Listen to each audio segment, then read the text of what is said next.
Welcome back to Board Now, Buffy the Vampire Slayer podcast, hosted by me, the final girl.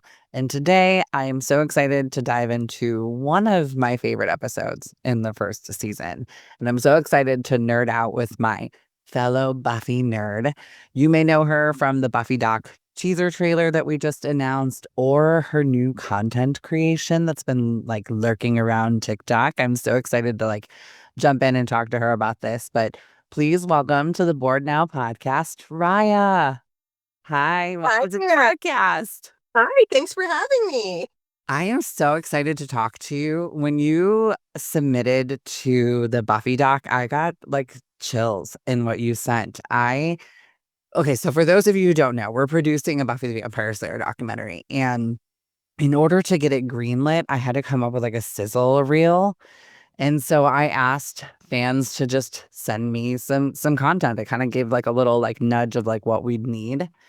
And what you sent was so amazing that I was like, I have to use this in our production announcement pitch. I quote your stuff all the time. Oh my goodness. My favorite line in it is where it's it showed me that there was nothing wrong with me. And I was like, yes, oh my God. It's so I just thank you. I can't wait to do your interview. But Oh, thank you. you've started doing content creation and I'm so excited. Is this something new for you? Brand new, brand new. I am very much not an online person at all.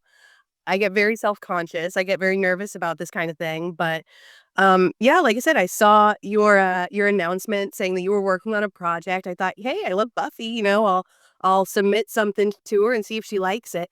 And you sent out the sizzle reel. And I was like, oh my God, this is so cool. But I'm seeing content creator, content creator, content creator over and over and over.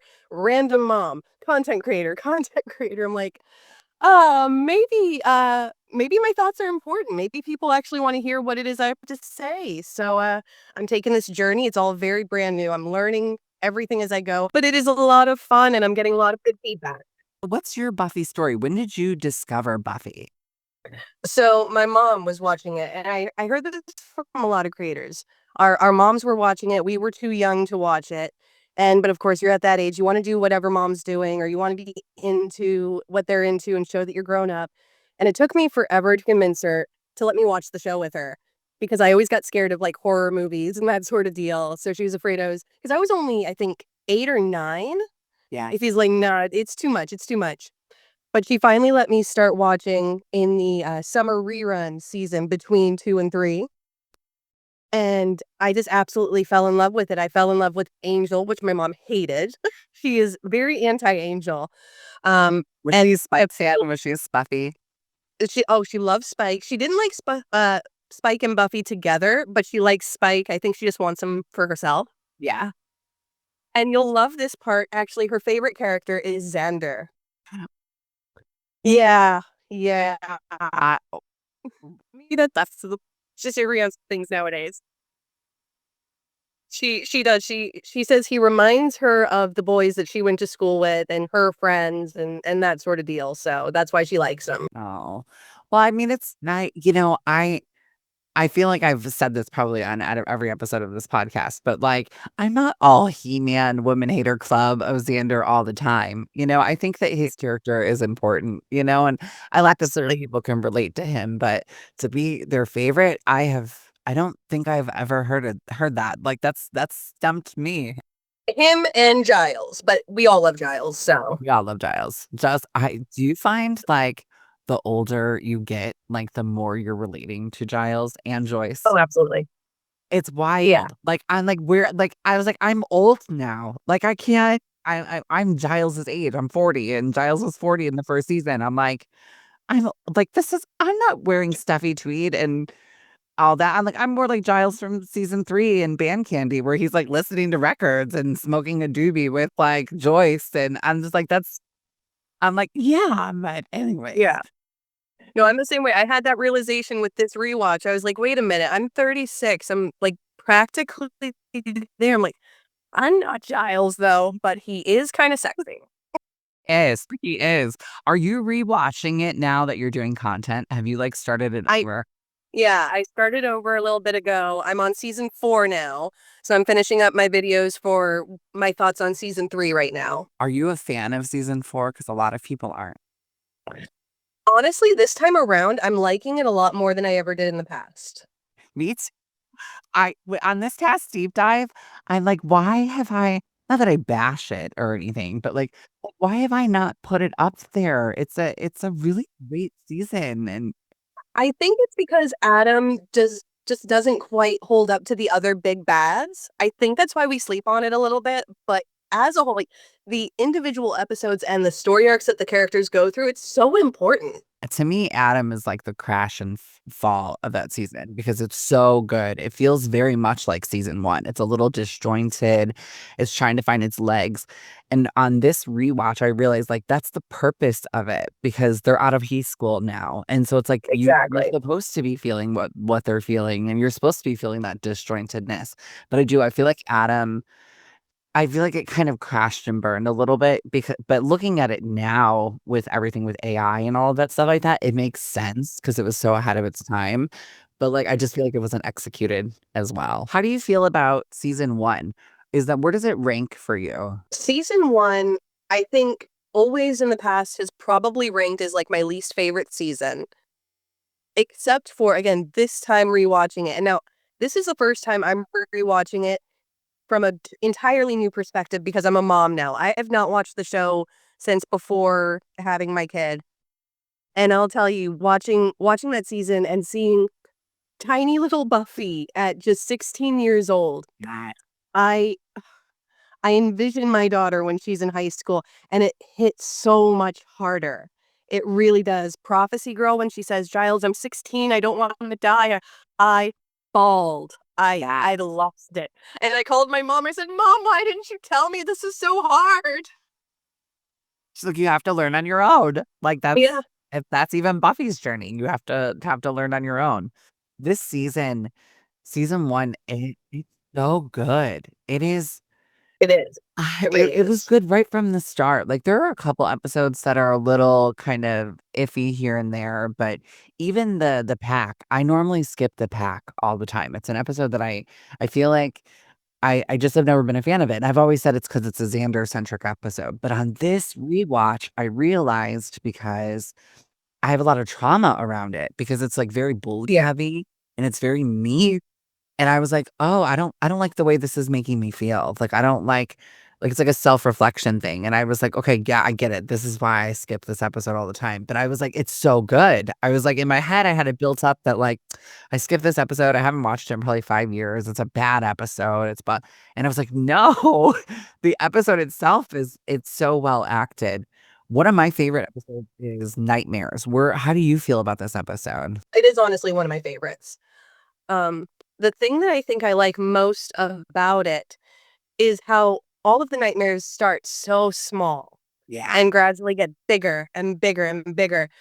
And they go from, okay, we've all had that dream where we walk into class naked, right? But then they become so specific to the characters, and you feel like you learn a little piece of each of their hearts by watching it. So it's incredible. It shows so much throughout the episode that you're not really even realizing. Like, it's deeper than their nightmares, it's their fears, it's the things that they internalize that don't necessarily come out that you don't get to know. And to show that so early on, a lot of that vulnerability in these characters, especially like Buffy, we'll get into it. Let's jump into the episode. I can't wait to talk about it. So I've got my notes here because I'm old. I'm an elder millennial. Sunnydale gets a taste of literal nightmare fuel when everyone's fears start oozing into reality. Buffy becomes a vampire, Xander ends up in his underwear, Willow's stuck in the opera, and Giles gets lost in the stacks. All of this is sparked by a little boy stuck in a coma, and it's up to Buffy to figure out why. To me, speaking of the little boy, right away, like this episode just kind of feels like sad. Like it's a good episode, but it's got like an ominous like tone to it.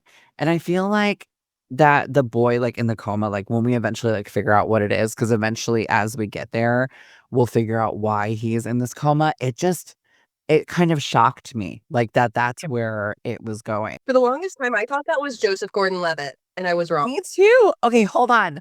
I thought that too. And then I was watching him and I was like, why does he look so familiar? And I was like, oh, I think because when I was a kid, I thought he was Joseph Gordon Levitt. And I was at a crush on Joseph Gordon Levitt. Oh, no. He was my crush. But yeah, I love right away that we open up on Buffy's dream. And like, though they don't really say it, like, this is a prophetic dream because she's going down into the master's lair and he like feeds on her. Like that moment, it just, there's so many things like with her and her gifts and her abilities. Like one of the things I wish they would have explored more was the propheticness. I wish they had explored it more. They do make it obvious that it exists, that it's there. We see it, for her deja vu moment when she finds Jenny Calendar's disc. We see it a few other episodes I can't remember, but I really wish they played into it more. And it does kind of help that idea of like maybe Drusilla might have had some sort of potential in her as well. So it's definitely something I wish they touched on more, for sure. That's one of my favorite fan theories is that Drusilla was destined to be a slayer. And that's why like she's so connected to it and connected to her. Absolutely.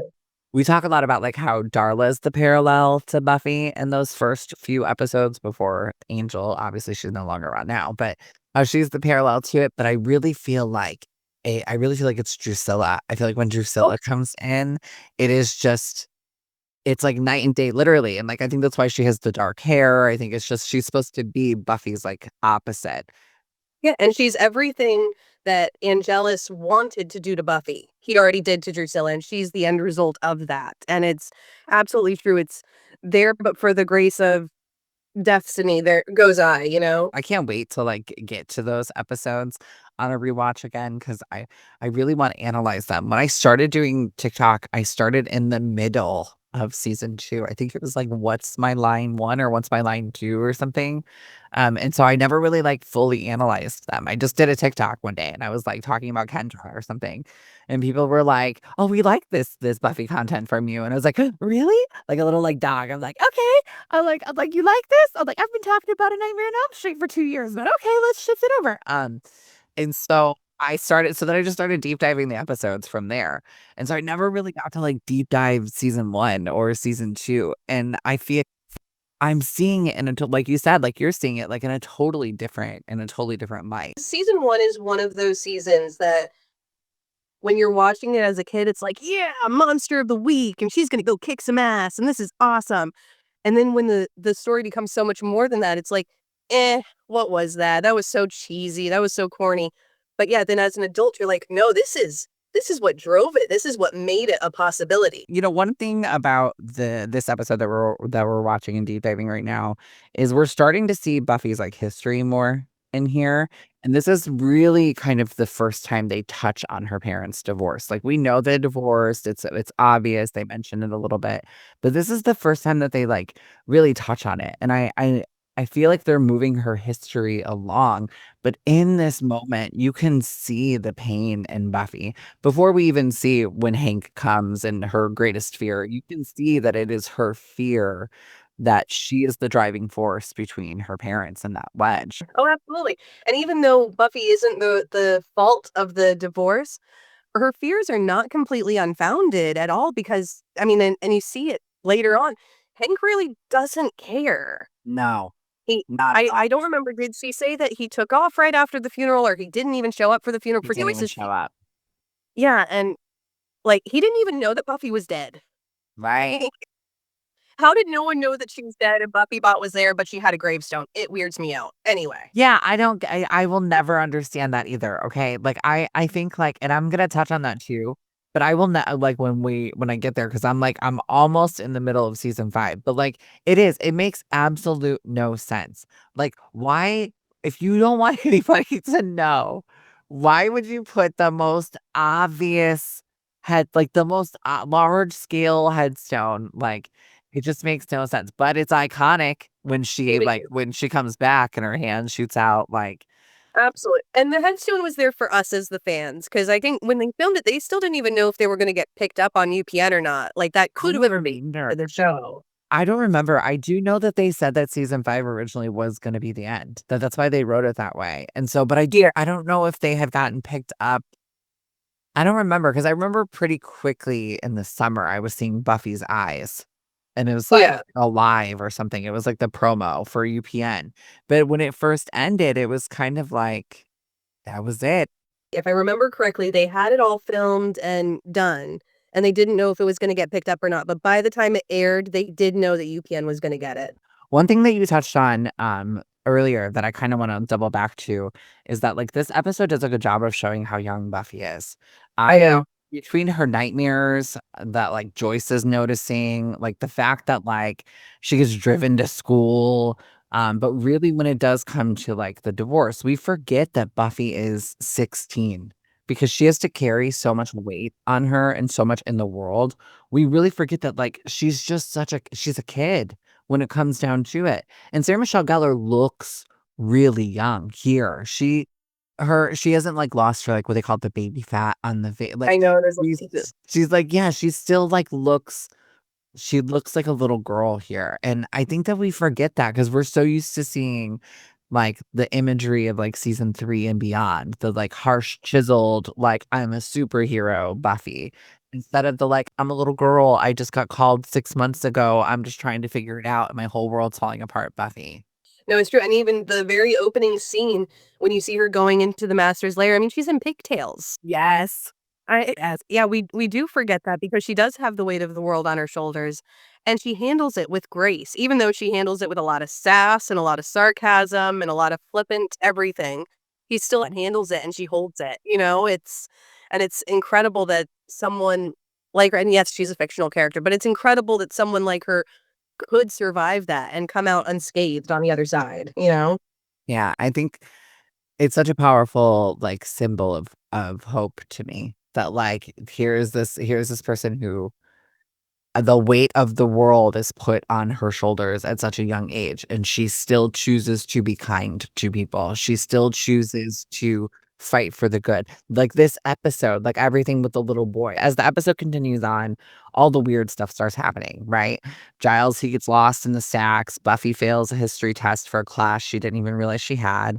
Cordelia's hair frizzes out, which is hilarious to me. That whole scene that like that's her biggest fear is being a nerd. That's her nightmare.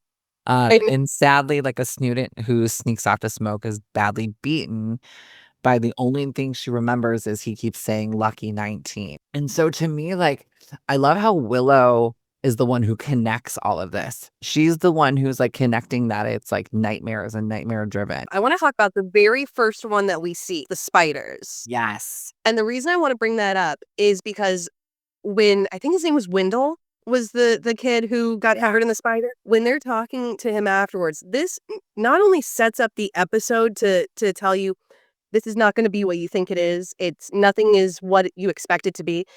It's a promise that the whole show is gonna be like that, that there's always gonna be a twist because they say, "Oh, you must be so terrified of spiders." He goes, "No, I love them."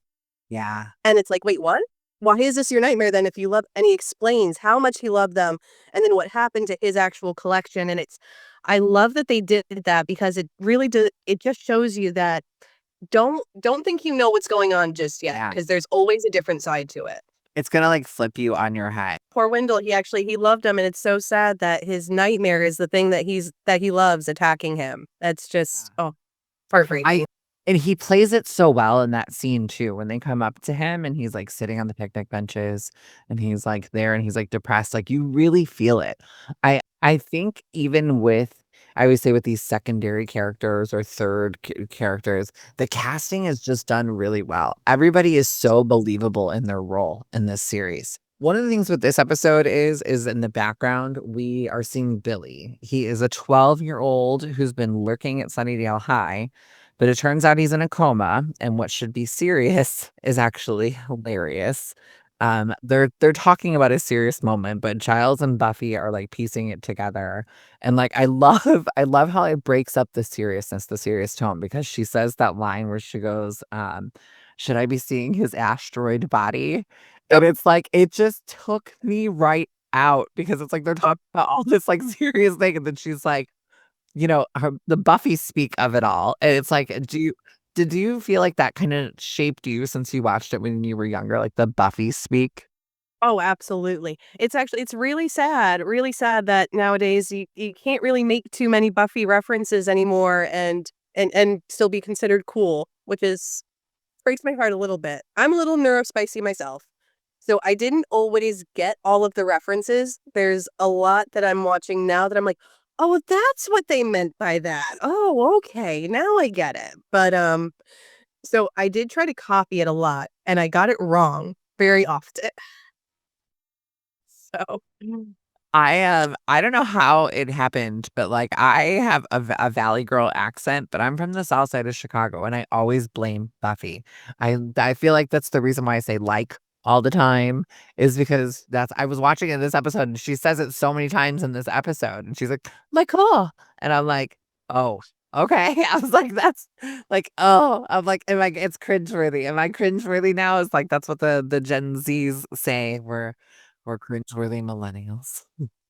well, you know what? The millennials are never gonna get love, not from the older generations or the younger generations, but we love ourselves, and that's all that matters. That's right, that's right.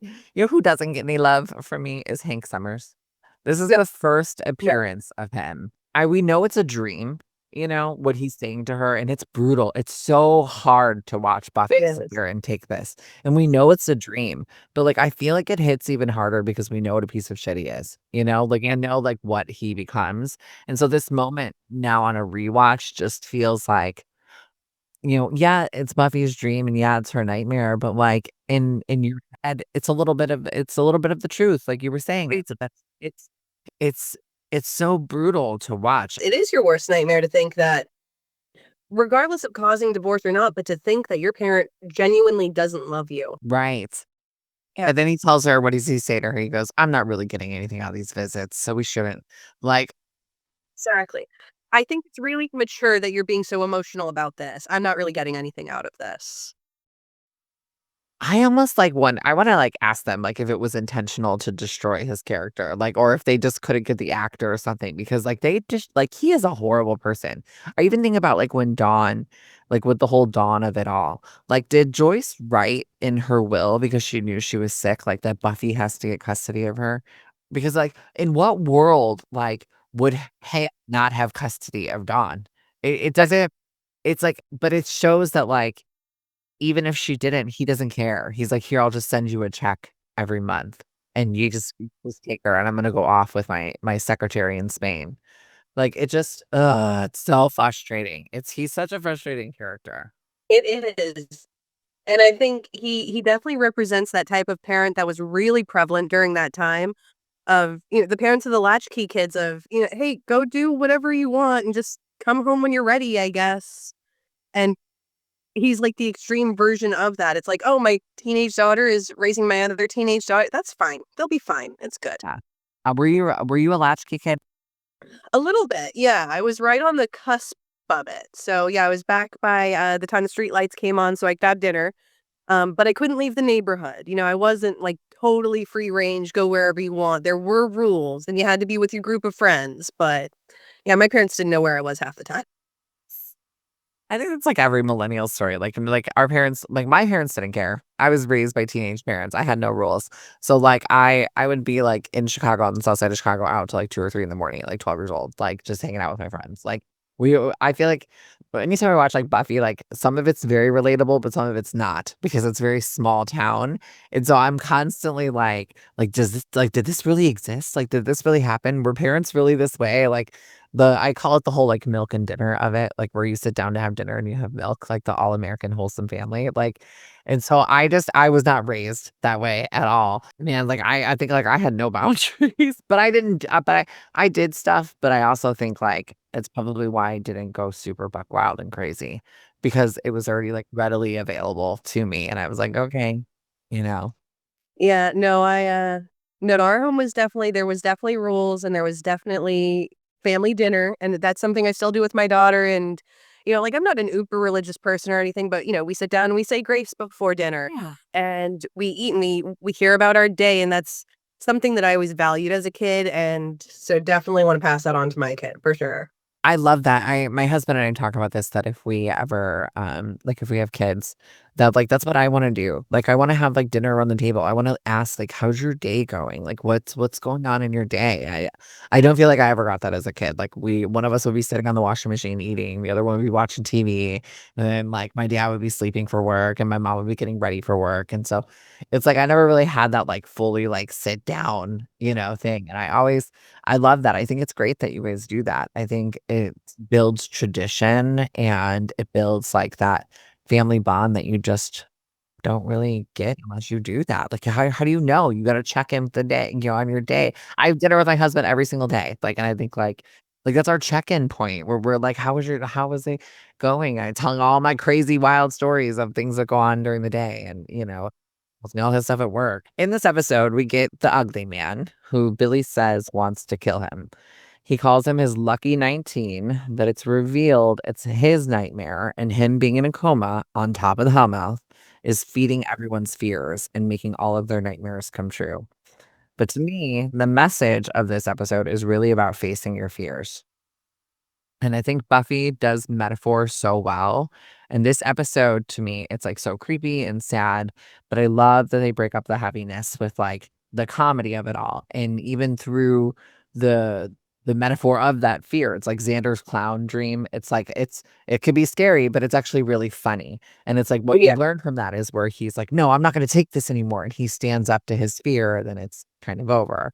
We get Willow and her opera scene, and that's her biggest fear, but it's also funny, so it's not, like, heavy, but it's facing that fear, and I think one of the fears in there that is so important, is Buffy's, like, ultimate nightmare. It's when the master rises, and he, like, turns her, and he buries her alive, and, like, to me, that scene that's her greatest fear is to get buried alive, and it's so traumatic for her, and I feel like a lot of fans don't recognize that or reference that for season 6 when she wakes About to bring that up. Yes, when she wakes up in the coffin, and it's like her friends don't even really recognize that even though they were there and they went through this, like, that is her greatest fear. She has already had to, like, live this in a nightmare, and now she's gotta live it for real. With all of that planning that they had done that entire summer, no one thought it would be a good idea to dig her up. Like, give her a head start, give her a leg up, you know? I think they thought she was just gonna materialize in front of them or something. I don't know, but I'm like, "Oh, geez." Yep. It shows how arrogant and unprepared Willow was, and it's such a building, it's such a slow build. Even, like, in season 5 right now, it's like you're starting to see her arrogance when I'm, like, watching it. She's having conversations with Tara, calling things stupid, like, "Why wouldn't you just do this?" And poof, poof, magic. Or her and Anya are fighting in triangle, and she's like, "Whatever," like, not taking anybody else. It's just such an arrogance, and I feel like it comes to head in season 6, and that where Giles is like, "You rank arrogant," whatever, and she's, oh, I just Amateur. one of the things about this is that, like, when Buffy becomes the vampire, how did you feel when you first saw her vampire face? Like, 'cause to me, it was very jarring. The very first time I think I ever saw it, I thought it was cool, but again, I was a kid. I was like, "Yeah, alright." I did. I thought she made the coolest looking vampire I had ever seen because she's still fabulous Buffy and hutch, she's all bumpy. This time around watching it, I was very it got me in my feels for just a second because again, picturing my own daughter at 16 years old, and I'm like, "No, this can't Yeah. happen." But she's a badass, though. She's still her. I love that like, so the bad guy comes, and she's gotta help Billy face his fear, and in that, she's like, "Oh, there's things that you have to fear at night, and I'm one of them." Like, I love her, like, quippiness of it, and I feel like her her fear is that being that vampire and all the stuff, so it, like, takes away everything from her, and all you just get pure Buffy. Like, you just get the, like, "I got nothing to hide anymore." It's such a great moment. And then, of course, she attacks him, and Billy, wakes up, and when he wakes up, it's his baseball coach. His baseball coach is the one who beat him into a coma. Like, what a way to end an episode. But thank God, I just need to say this, that the directors, the producers, the makeup people, he was just a little boy in the bed. No one decided, "Let's put some bruises on his face," or "Let's, bandages," and all. just think I don't think any of us would have been able to handle it if they went that direction. So I'm just being very thankful about that at the moment. I totally agree. And, I didn't even honestly, I didn't even realize that. I didn't even realize he doesn't have any bruises on him or any bandages on him.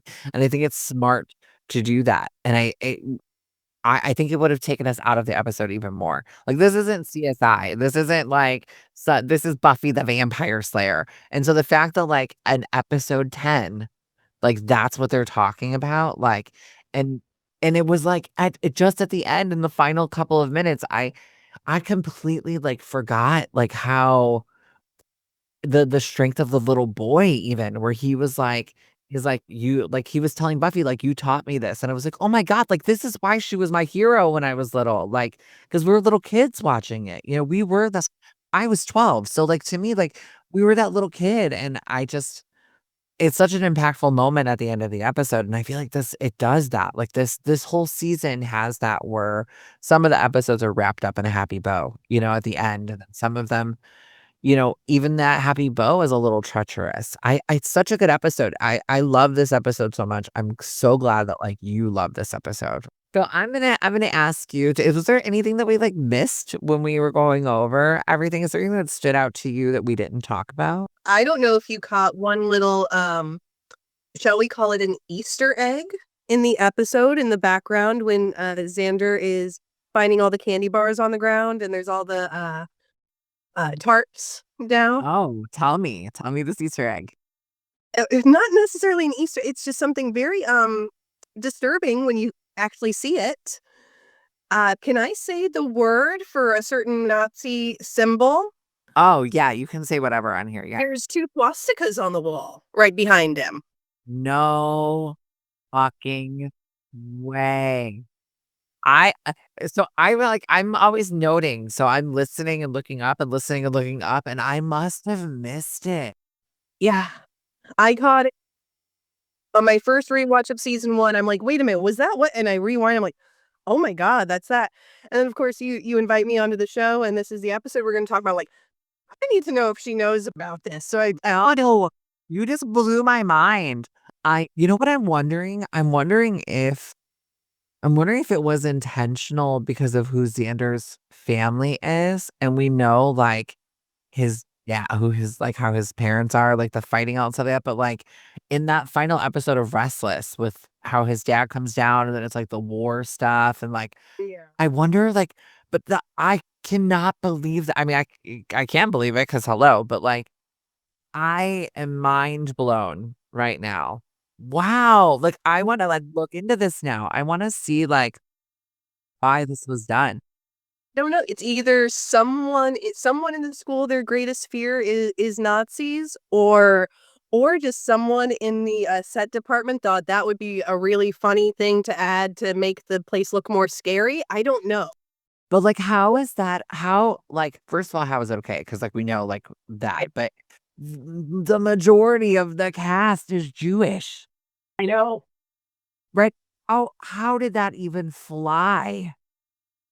I don't know either. Maybe someone didn't notice? I don't Yeah. know. Oh my, Like, you so blew my how did mind I never tonight. notice on my first watches of it? How did you never notice? It's there, Yes, it's right there. you just And blew my there's 2 mind. of them. I just watched this episode, like, 2 hours ago to make all my notes on this because I like to keep it fresh in my head. I'm gonna literally have to go back to that scene now, and I'm gonna have to look at that because Right as oh, right as he sees the candy bars on the ground. wow, literally, you learn something new every day about this series. Like, it is I not this fact, but, like, I love learning, like, new things about it. Like, I love, like, seeing the things that we didn't see upon rewatches. You said that you haven't rewatched this in a really long time, but, like, what on your normal rewatches, what has been your, like, favorite season? Well, it actually starts with the season finale of season 2 and then goes on through season 3. Like, I don't necessarily need to watch all of season 2, but I feel like you can't watch season 3 without those episodes in there. Yeah. And, yeah, season finale is will always hold the most special place in my heart. Don't you love how Buffy fans, we write our own rules when it comes to Buffy? How you're like, season 3 really is becoming part 1 and 2. Like, that's where it starts. And for, like, me, like, Welcome to Hellmouth and the Harvest is 1 episode, or Surprise and Innocence is 1 episode. Like, I don't care. Like, we write our own rules. That's No, we absolutely. take inspiration from Buffy. I'm gonna ask you, what is your hot take, like, of season 1 or of the entire series? I ask all my guests this question. My controversial take is that if it was not for the Ascension, the mayor and Faith's relationship would have actually been really beautiful. I wanna say that's not controversial, but that's just because I agree. So Lord, this is gonna get me in trouble. I don't think the mayor was a predator in that way. I think that he really loved Faith, and I think that he really saw her like a daughter. Yeah, and Faith sought him out. He didn't go to her and seduce her and draw her to the dark side. And she even makes that joke where she's like, "Sugar daddy," and he's like, "I don't like that." Like, so he like, and so I feel like she, even though it was the dark side, I do think she needed that. Don't you? Like, I think Absolutely. whatever guidance it was, and what's so shameful is that it could have been from Giles. Like, It could have. Giles failed her so horribly, and I will always stand by that Giles failed Faith miserably. I think so. I think a big part of it was Gwendolyn Post, though, Ye because you saw how well Faith responded to her. And I think the second that Gwendolyn turned out to be evil and Faith felt that betrayal, I think even if Giles had tried, though, I don't think Faith would have ever accepted him. She, at that point, had no trust for the Watchers Council at all. 100%, and I feel like she should never have trust for the Watchers Council. I just recently started watching Angel for the first time. I'd seen it all the way through, but I don't remember anything past season 2.